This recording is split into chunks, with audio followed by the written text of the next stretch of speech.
Welcome to the Golden State Media Concepts, America's Still Beautiful podcast, a weekly news podcast covering all the top positive and uplifting news stories. Are you tired of the same old news? Are you sick of the seemingly endless political spin and negativity? We cover stories that will inspire, uplift, and remind you of the good in the world. Tune into the Golden State Media Concepts, America's Still Beautiful podcast to get all the great and positive news stories of today.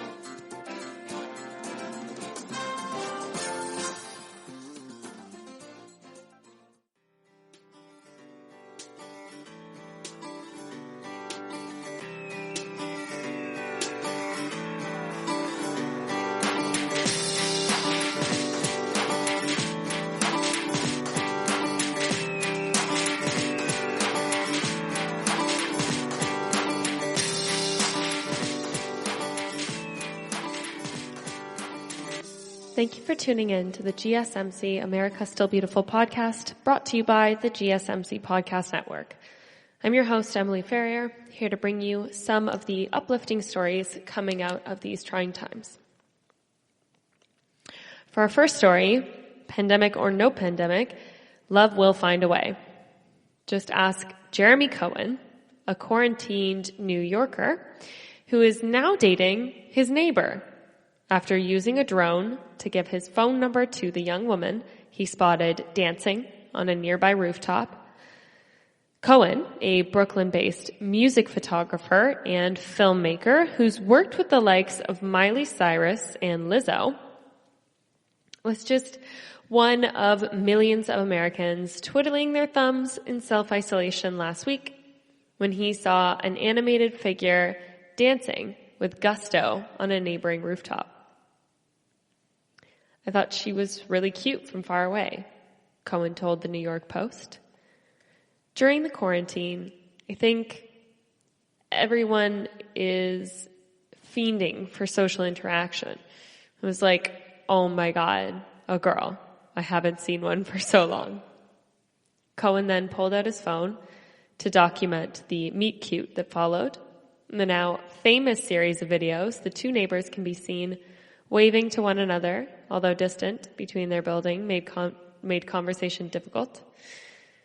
Necessity, however, is the mother of invention. And in a flash inspiration, the video shows Cohen writing his phone number on a piece of paper, taping it to his drone, and using a remote control to navigate the machine through the air towards his brunette beau.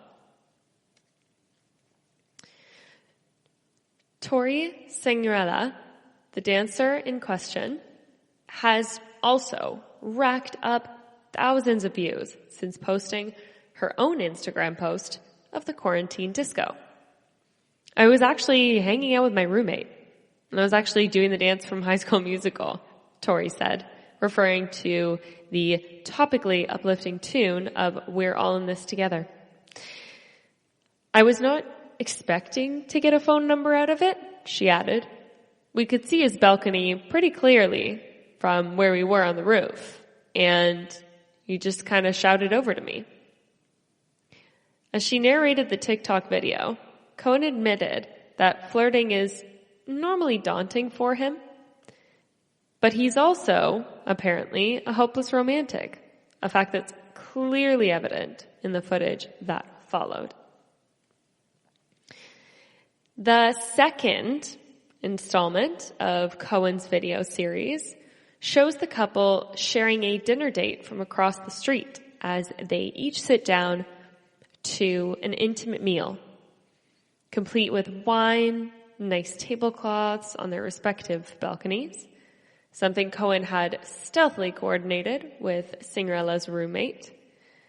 This date is going really well, Cohen later confided to his social media followers. Depending on how long this quarantine lasts, I might just end up with a long-distance relationship with someone who lives across the street. The couple can be seen laughing, clinking their glasses over FaceTime, and by the end of the update, Cohen says he's made up his mind. It's time to take this relationship to the next level. He says it to the camera with a twinkle in his eye. And then here is another social distancing victory. A Wisconsin community is being praised for coming up with an amusingly prehistoric way of having some fun together during self-isolation. In the Bayview neighborhood of Milwaukee, dozens of people took to the streets in inflatable T-Rex costumes for a dinosaur parade earlier in the week. Although the Dino Parade successfully brought back neighbors together in a much-needed morale boost, all of the participants and spectators were careful to maintain CDC recommendations distance of 6 feet as they were marching through the streets. Very important. A couple of friends and me wanted to do something just for the neighborhood while people are sort of experiencing the monotony of being socially isolated. Stacey Mayer told the Milwaukee Journal Centennial in the video that we found online. If anything, just give the parents and families a bit of a break. Just some joy and something different in their lives today. People are coming up with all kinds of really, really creative ways to deal with their quarantine and their social distancing. Those two were particularly exciting stories for me. I went for a walk on the boardwalk the other day, and I noticed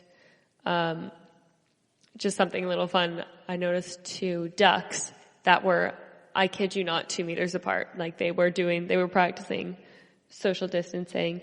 A friend of mine asked the other day if I wanted to go for a distance walk. So they would be like on one side of the boardwalk, and then I would be like on the other side of the boardwalk, which we haven't done yet, but we probably will, just because we're both just craving some like human contact. The self-isolating is quite a bit. So it's interesting how you come up with sort of ways to combat that and to feel less lonely in these very interesting times. I thought I quite liked these ones. I want to know what you guys are doing for your social distancing, how you're able to maintain it, and what you're doing to explain it to your children. Fascinated by that. Some children are just like, yeah, okay, great, get on with it.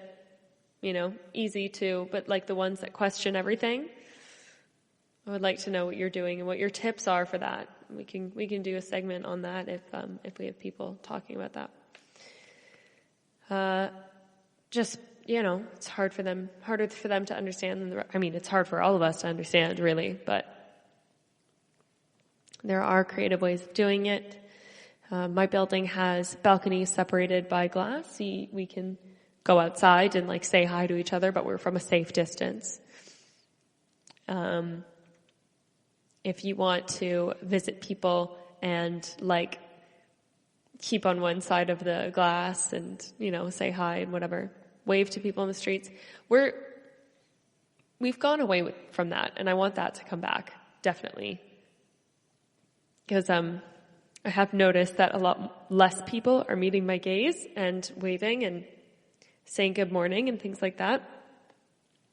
And keep your distance, keep your distance adhering to the CDC guidelines, but you can still wave to people and nod to people and acknowledge that other people exist, because I think we need that now more than ever. So when you are going for your daily exercise, your walk around, or you're going in to get your groceries, make sure that you're going in and you're saying hi and thanking the people in the front lines, those people bagging your groceries. They are the people on your front lines. But in my hometown, I heard that there's a tradition that every time there's a shift change of nurses in the hospitals, so they're obviously nurses are fighting on the front lines for this. They applaud them. The community stands out and applauds the shift change, and just little things like that. Showing those support. Coming from everyone and acknowledging that, like, we know that they're fighting for us to all survive and get through this. as best they can. And as best we can. So those kind of stories are lovely. I'd like to keep those going. And when we come back from the break, some nice things that restaurants are doing for support when we return. That there are some incredibly selfless people in the North. And I, for one, am glad to see it. When we come back, some more snow-related news, but this time from the United States. That's when we return. In 2008, the U.S. national debt was $10 trillion. Today, it's over $23 trillion, and it's rising like a hockey stick. If you don't think that we're sitting on a house of cards, you're living with your head in the sand. But since you're listening to my podcast, you're clearly smarter than the average American. So, what's your plan? Can you afford another hit to your retirement like the last downturn when the S&P dropped 50%? Look back historically. When the bottom falls out of everything else, gold tends to safeguard savings. And right now, thanks to a little-known IRS tax law, you can even move your IRA or eligible 401k to an IRA backed by physical gold and silver. It's perfect for those who want to protect their hard-earned retirement savings from any future geopolitical uncertainty. Birch Gold Group has thousands of satisfied customers, countless 5-star reviews, and an A+ rating with BBB. Contact Birch Gold to request free info kits on physical precious metals. See if diversifying into gold and silver makes sense for you. The GSMC Life and Happiness Podcast takes you on a journey of exploration. We'll discuss tried and true methods alongside the latest trends of how to best live your life to its fullest and happiest. From psychology to meditation, science to self-help books, the GSMC Life and Happiness Podcast will help you to discover what makes you happy and how you can live life being the best you possible. Download the GSMC Life and Happiness Podcast on iTunes, Stitcher, SoundCloud, Google Play, or anywhere you find podcasts. Just type GSMC in the search bar.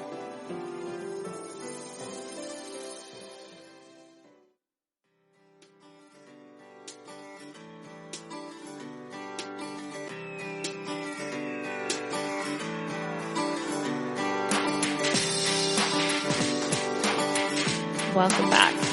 So before the break, we were talking about social distancing and some cute things that people are doing to be creative during this time.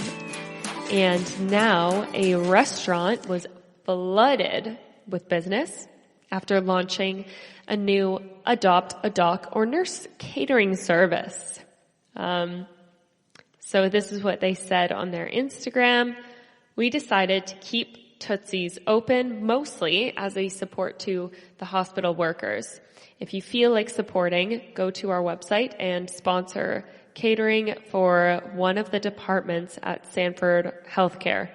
Sanford Children's choose the amount of food and the department will do the rest.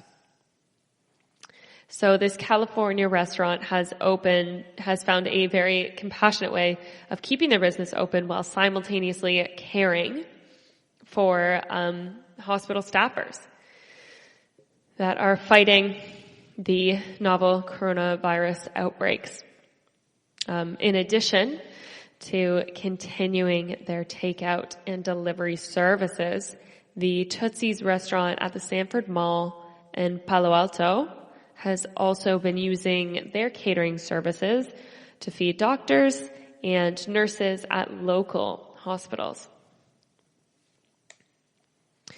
Since Tootsie's owner, Rocco Scordella, launched his ingenious Adopt a Doctor or Nurse program earlier this month, community members have commissioned his restaurant to prepare and serve more than 2,000 meals to various hospital departments in the Bay Area. Even the first day, there was 750 requests. I was like, oh my, Scordella told Quran News.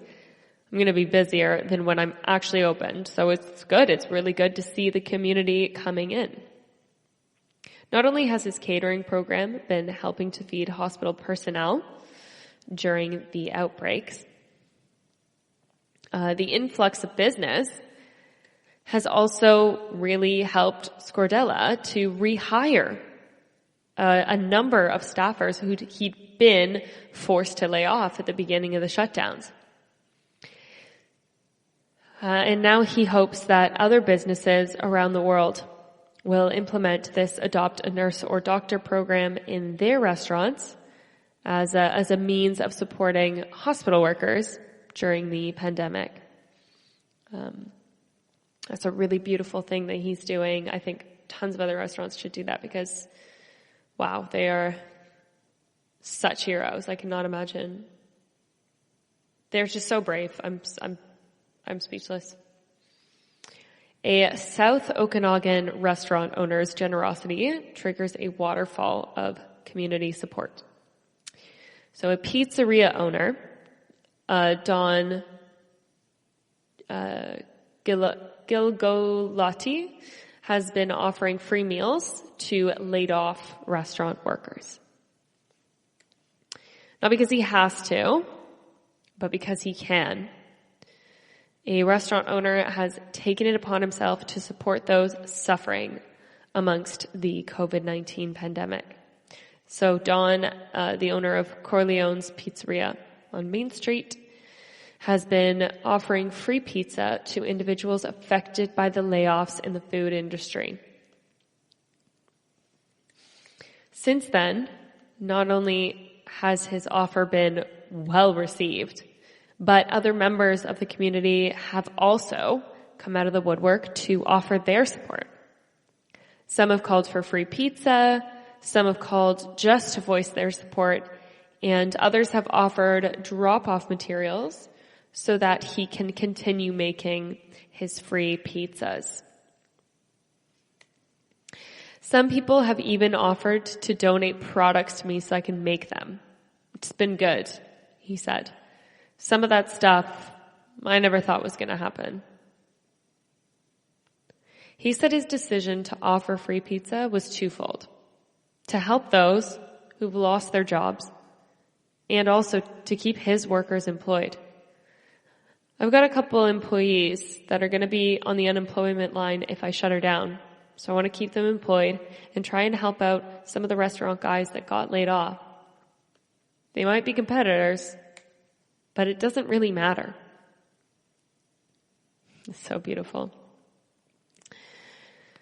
The restaurant owner is offering the free pizza to the unemployed until the 4th of April.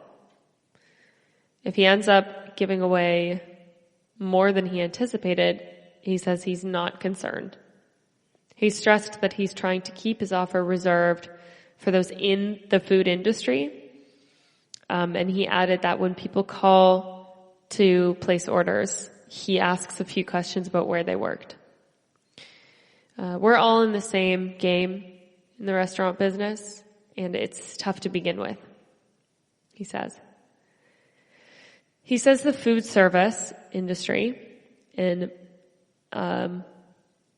Penticton can be difficult, especially with many pizza joints, before adding that to the COVID-19 pandemic is not helping their situation. Around town, businesses are closing due to the pandemic. I know that a couple of the takeout businesses, they're just not going to fit it, he said. The way they look at it, it's cheaper just to close down and not pay the wages. But you still have to pay rent. My landlord isn't coming to me with free rent. Staying positive, he says, is key. You've got to be a positive person, number one. That's what I'm looking at. I'm a positive person. And I can do this right now. I don't know how long, but I can do it, and I will do it. So located on 625 Main Street, Corleone's Pizzeria is open from Tuesday to Sunday, 4 p.m. to 8 p.m. and 9 p.m. to Saturday. This has been quite a hit for the restaurant food business, obviously, because that is, the hardest place to avoid,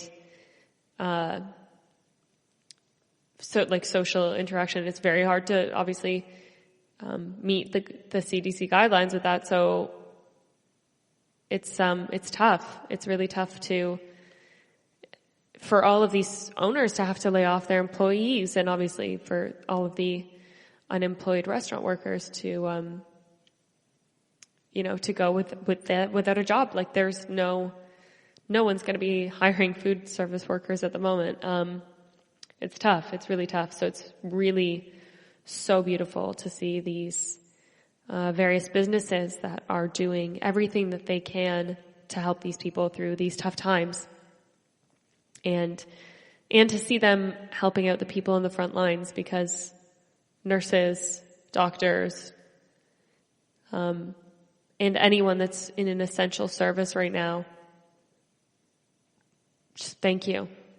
Thank you so much for everything you do. We cannot appreciate you more. And definitely thank anyone you know that's a nurse or a paramedic or an EMT or a doctor or a hospital administrator, anyone that's involved in this cause right now. Make sure you thank them. It's pretty incredible stuff. All right, more on similar things when we come back from the break. This is your ultimate stop for everything sports. The Golden State Media Concepts Sports Podcast. Should I say more? From the NFL, MLB, the NBA to MMA, it's all in here. The Golden State Media Concepts Sports Podcast. Listen now.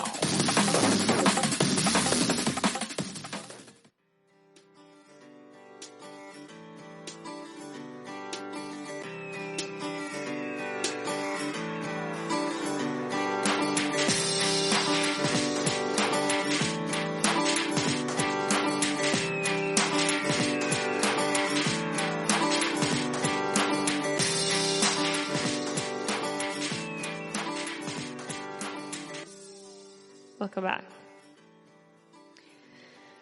Before the break, we were talking about the generosity of some of the food industry workers and owners, business owners that have been just doing really incredible things for the community. And now, as a means for caring for the hospital staffers in New York City and the UK currently battling the outbreaks, these hotels are offering up free accommodation during the coming weeks.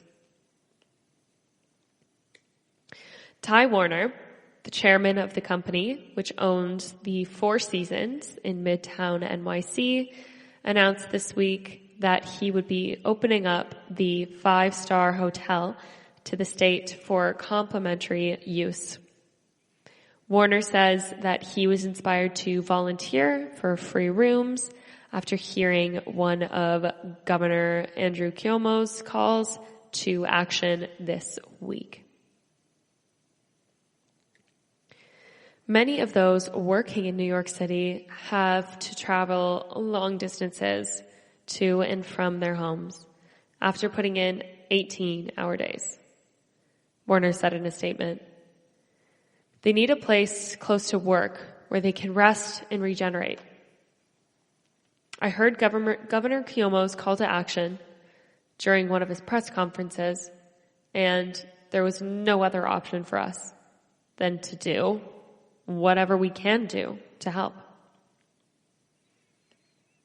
According to NBC New York, there are a number of prominent hospitals within a 30-block radius of the luxury hotel, including the Bellevue, Weill Cornell Medical Center, NYU Langone, and Mount Sinai. The news outlet goes on to say that Governor Cuomo is also working with other city hospitals to provide free rooms for medical personnel fighting the outbreaks. Meanwhile, in Manchester, England, retired soccer stars Gary Neville and Ryan Giggs, both of whom formerly played for Manchester United, are offering up their own hotels, free accommodation for NHS workers, National Health Services. Giggs and Neville are co-owners of the Hotel Football and the Stock Exchange through their GG Hospital Group, although the two Manchester-based hotels will be closed to the general public. Neville published a Twitter announcement this week saying that every single one of their rooms would be offered up to nurses, doctors, and medical personnel battling the outbreaks. Our 176 beds will be occupied by National Health Service workers and medical professionals, said Neville on Twitter. It's at this time, I think, the whole of our industry needs to show solidarity, not just for staff in these uncertain times, but obviously for those that need the accommodation most in the upcoming months. It's something we're delighted to have come to agreement with. It will operate free of charge, and our staff will operate with the hotels as normal, he continued. The healthcare workers will be able to stay there without any cost whatsoever in these next few months when they need isolation away from their family members who may be affected by what's going on. Roman Abramovich, the billionaire owner of the Chelsea soccer team, has also offered to pay for the NHS staffers to stay at the club's Millennium Hotel in London for the next 2 months. That is pretty incredible. It's a pretty incredible thing to do. And yeah, it's true. We don't think about this, but what are you supposed to do when you're supposed to, you have to isolate. If you're, if you're on the front lines there, what else are you supposed to do but isolate, And it's pretty beautiful that they're doing that for them. It's just so nice to see the generosity of stars,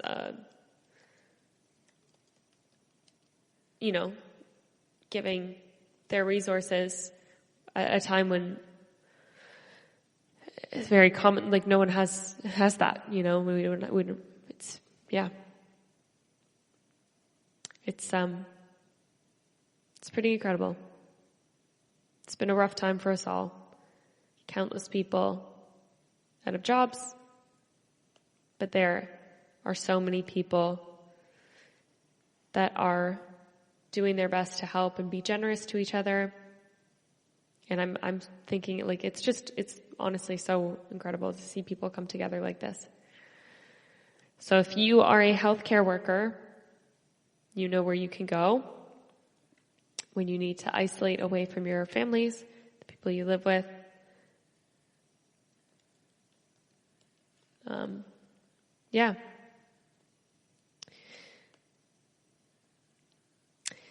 And like I said earlier, people in my hometown are clapping the shift changes, but this is happening worldwide, obviously. Doctors, nurses, other healthcare workers being on the front lines. And people are acknowledging this around the world, worldwide. Italy, Spain, France, India, the UK, Canada.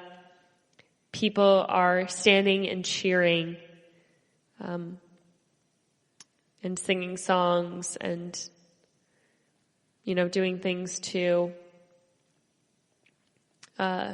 acknowledge these incredible people. And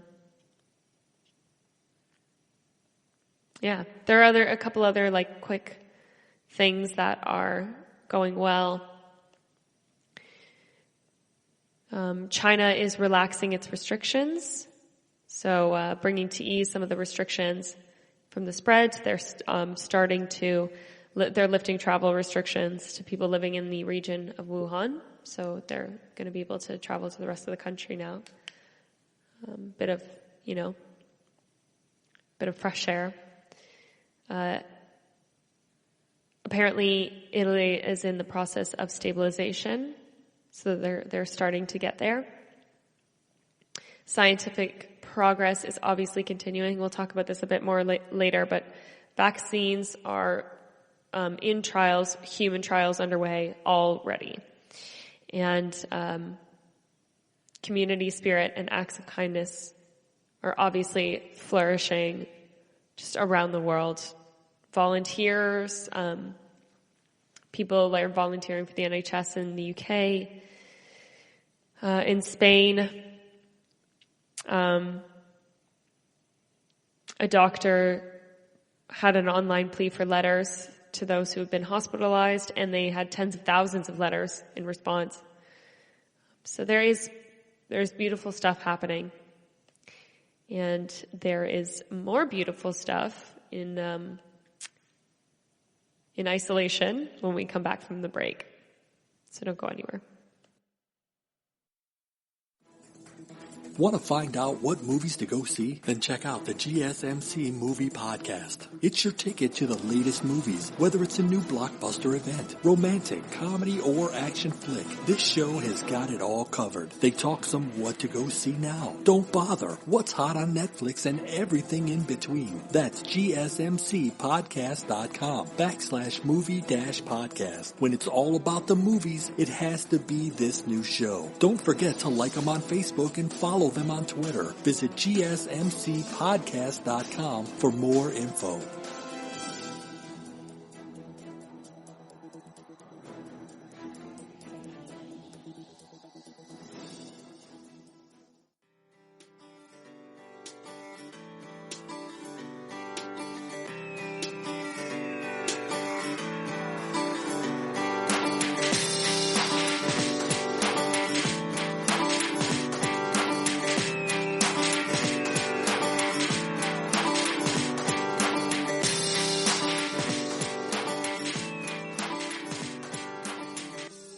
Welcome back. Before the break, we were talking about the importance of acknowledging the hard work of the people on the front lines of this. And now, CBS reporter Steve Hartman is usually spending his work week traveling the country so he can shine a spotlight on some of America's most compassionate citizens and everyday heroes. Since the outbreaks have confined him to working from home, the newsman and father of 4 is continuing his quest for kindness by live streaming a week-long course on kindness. For each day of the week, Hartman has been broadcasting a different 30-minute lesson on kindness through the CBS Facebook News live stream. On Monday, he talked to his viewers about his experience in character. On Tuesday, he discussed the magic of empathy. But for every one of his Kindness 101 classes, Hartman uses some of the most heartwarming segments of his work to illustrate the ongoing importance of kindness. So, despite how Hartman launched the Freeline online course as a means of offering some educational content to America's children during their time home from school, his lessons in compassion are valuable to everybody, regardless of their age. Hartman's next Kindness 101 class will be live streamed on the CBS Facebook page every Thursday at 2 p.m. Eastern Standard Time.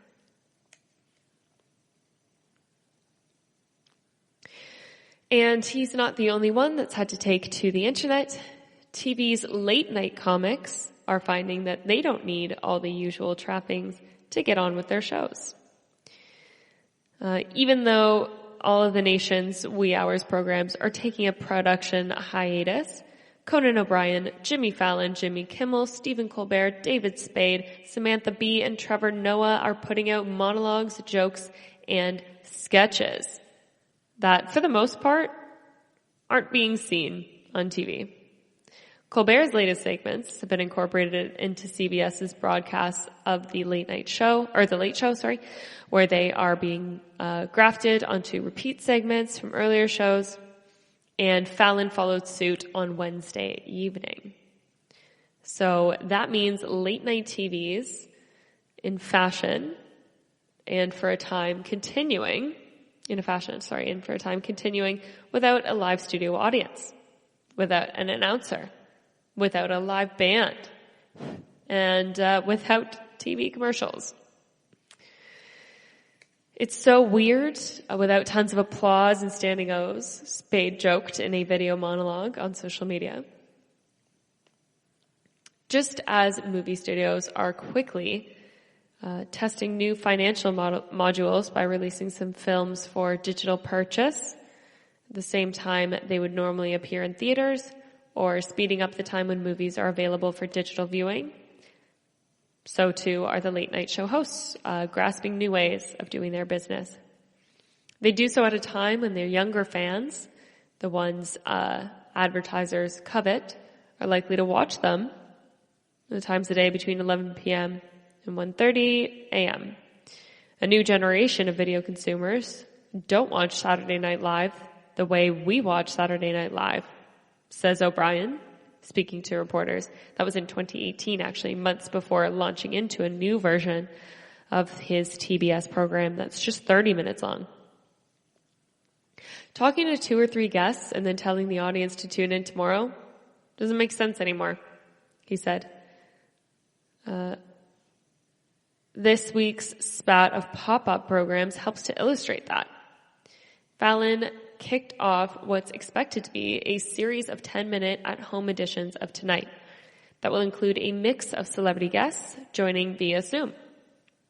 He used artwork created by his kids and sang a song about having 4-leaf clovers on my mind and Purell on my hands, a segment that garnered more than 2.1 million views since it was posted just a day before.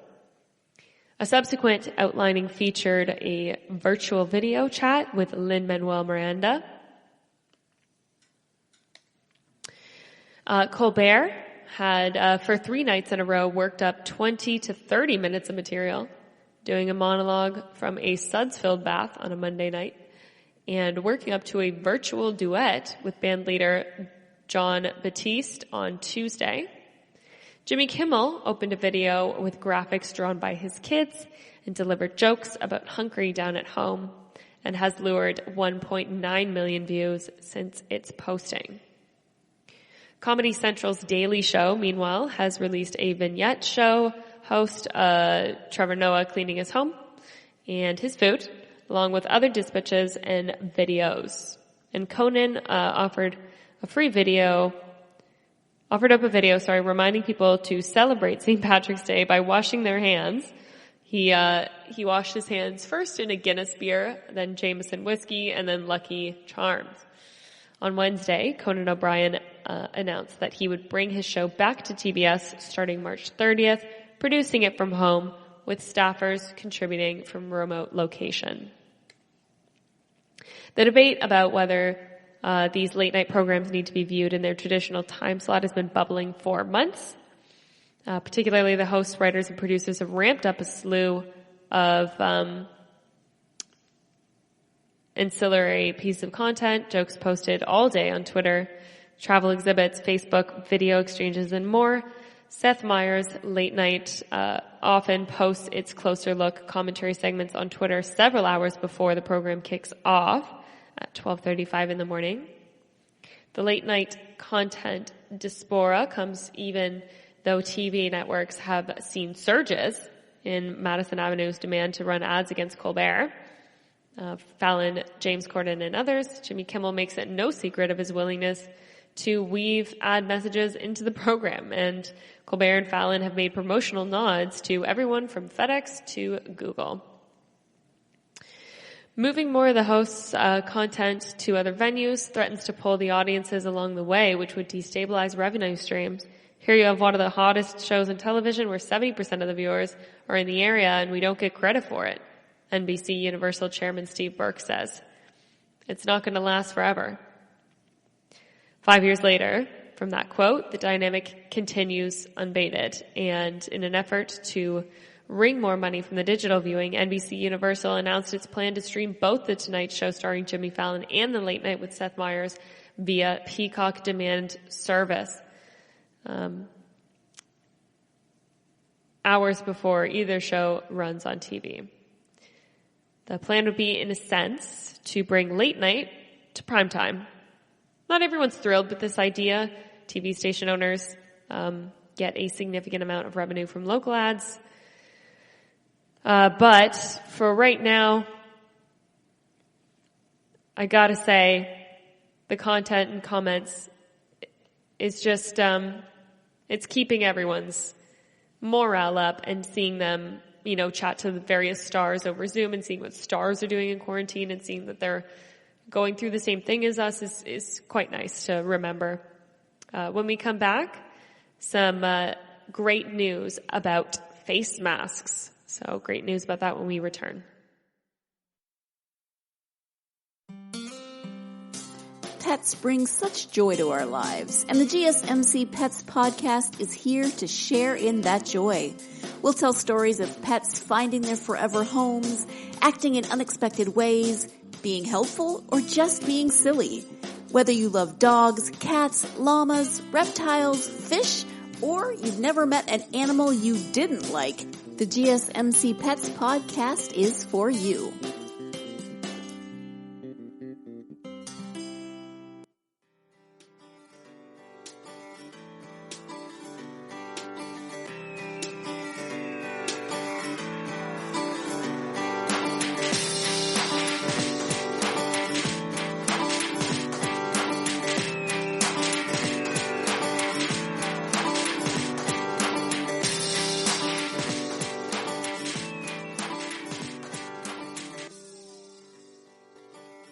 Welcome back. So before the break, we were talking about some TV shows that have had to transition to being online content only, particularly late night shows, as well as CBS News that did a kindness segment. So check out that online. And now, facing a critical shortage of the N95 masks that block the coronavirus, researchers from Duke Health Research clinical teams in North Carolina have confirmed a way to use existing decontamination methods to clean and reuse the masks. The process uses specialized equipment to aerosolize hydrogen peroxide, which permeates the layers of the mask and kills the germs, including viruses, without degrading the mask material. This decontamination technology and method we've used for years in our biocontainment laboratory, said Scott Alderman, Associate Director of Duke Regional Biocontaminant Laboratory. We've never considered needing it for something like face masks, but now we've proven that it works, and we'll be using the technology immediately in all 3 Duke Health hospitals, said Dr. Matthew Stiegel, Doctor of the Occupational and Environmental Safety Office. The decontamination process should keep a significant number of number 95 masks to use at Duke University Hospital, as well as Duke Regional and Duke Raleigh hospitals, easing some of the shortage and curbing the need for other alternatives, using unproven decontamination techniques. The use of hydrogen peroxide to decontaminate these masks was tested and published by others in 2016, but did not result in widespread adaptation. The earlier studies did not include fit testing after cleaning, basically sizing the mask for the individual wearers to prove efficiency in the real world, which Duke has now done. The decontamination process requires specialized equipment in aerosteriles, the hydrogen peroxide, and a closed facility where the masks can be exposed to the vapor. No toxic byproducts result because hydrogen peroxide breaks down to water. The ability to reuse the crucial number 95 masks will boost the hospital's ability to protect the frontline healthcare workers during the time of critical shortages from these masks, said Cameron Wolfe, Associate Professor of Medicine and Infectious Disease Specialist. So yes, doctor. Monty Brown, Vice President at Duke University Health System, said the Duke team is working to spread the word about technique, making the protocols widely available. He said that several health systems and many pharmaceutical companies already have the needed equipment, which is currently used in different ways and could ramp up operations to come and aid their local hospitals. We could stand up in front of our staff and state with confidence that we are using proven decontamination methods, Brown said. It's been a proven method for years. While this alone will not solve the problem, if we and others can reuse masks even once or twice, that would be a huge benefit given the current shortages. In other news, it's been more than 30 years since the world banned chemicals that were depleting Earth's protective ozone layer, and simultaneously triggered some troubling changes in atmospheric circulation in the southern hemisphere.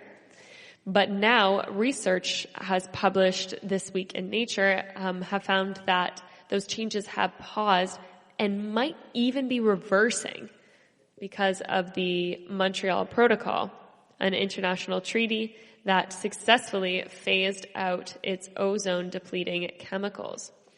This study adds to growing evidence showing that the profound efficiency of the Montreal Protocol not only has the treaty spurred the healing of the ozone layer, it's also driving recent changes in the southern hemisphere circulation patterns. Lead author Antara Benjiri, a CIRES visiting fellow at the University of Colorado Boulder, who works in Chemical Sciences Division of the National Oceanic and Atmospheric Administration, the NOAA. The ozone hole, developed in 1985, has been forming every spring in the atmosphere high over the Antarctic. Ozone depletion cools the air, strengthening the winds of the polar vortex, affecting the winds all the way down to the lowest layer of the Earth's atmosphere. Ultimately, ozone depletion has shifted the mid-latitude jet stream and the dry regions edge of the tropics towards the South Pole. Previous studies have linked this circulation to weather changes in the southern hemisphere, especially rainfalls over South America, East Africa, and Australia, and changes to ocean currents and salinity.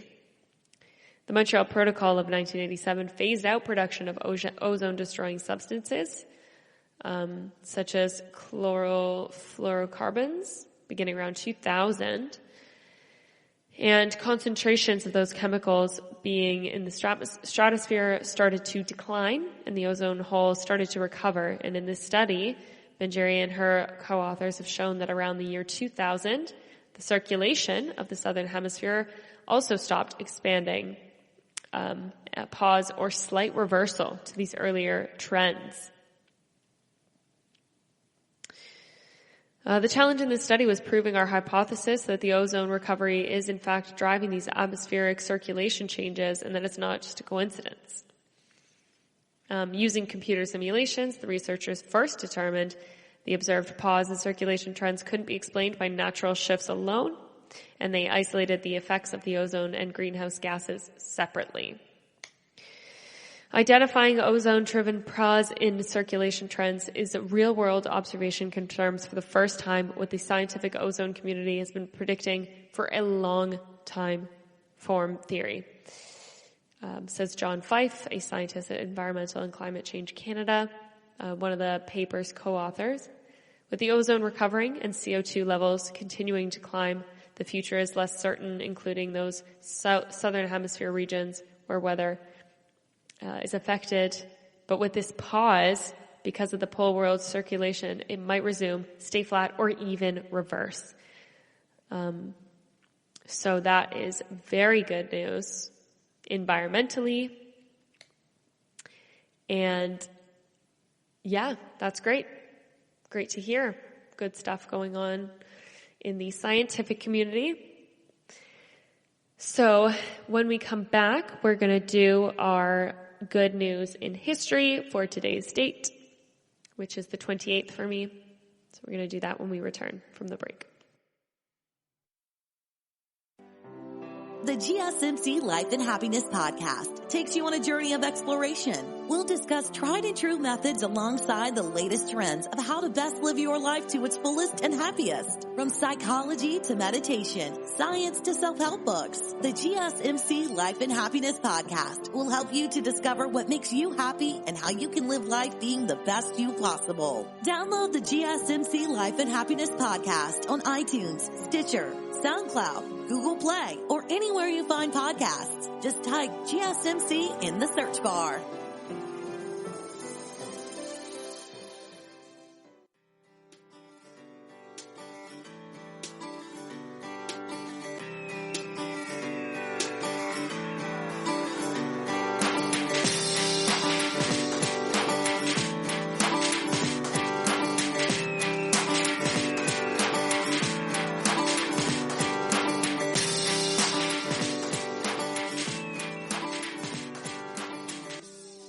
Welcome back. So before the break, we were talking about great things happening in the scientific community, particularly with masks and, being able to cleanse them and de-virus them. Anyway, and now it's March 28th for me, so we're going to talk about the good news on today's date in history. So historical things, or important dates, and that. Obviously, important years, for this date. So today, happy 65th birthday to Reba McEntire, the country music artist and actress, sometimes referred to as the Queen of Country. One of the best-selling artists of all time, she sold more than 75 million records worldwide, with 29 studio albums and 42 number one singles. The Oklahoma native also starred in the television sitcom Reba, for which she was nominated for a Golden Globe Award. She also starred in the 1990 film Tremors and the 2001 Broadway revival of Annie Get Your Gun. So she was born in 1955 on March the 28th. Some more good news on today's date. The famous Louvre Museum opened up in Paris in 1794. Did you know it was that old? 1794, the Louvre opened up on March 28th. The state of New York abolished slavery in 1799 on today's date. A democratic constitution went into effect in Ecuador in 1929 on today's date, 91 years ago. Heritage Canada incorporated in Ottawa as a national trust to promote preservation of science and scenic sites in 1978. The 12th Easter Seal Telethon raised $19.5 million in 1982.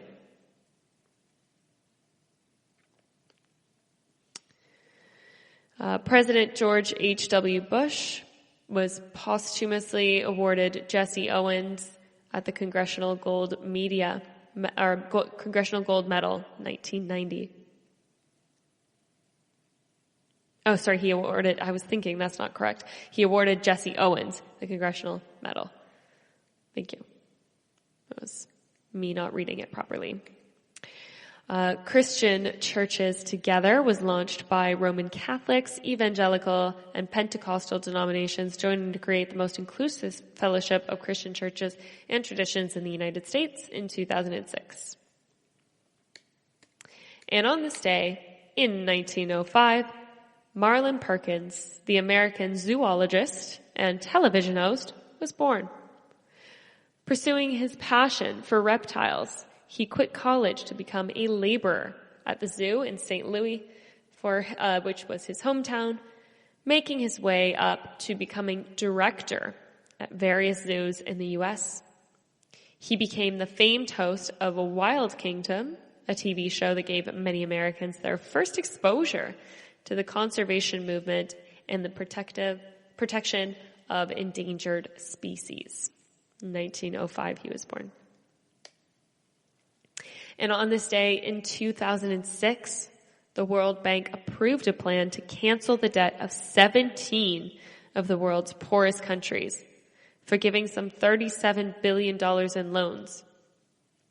The organization reacted to pressure from a televised global concert and the internet organizing by one campaign against extreme poverty, championed by rockers Bono and Bob Geldof, who have been activists for quite a while. They agreed to a package that called for additional donor contributions over time to ensure delivery of new resources for poverty reduction. And on this day, in 1867, Denton Cy Young was born. During his 22 season as a Major League Baseball pitcher, he established multiple unbeatable records, some of which have stood for a century. Young, whose nickname was short for Cyclone, compiled 511 wins, the most in history, 94 ahead of Walter Johnson, and he holds the record for the most career innings pitched, most games started, most complete games, and 1 year after Young's death, Cy Young Award was created to honor the best pitcher of this season.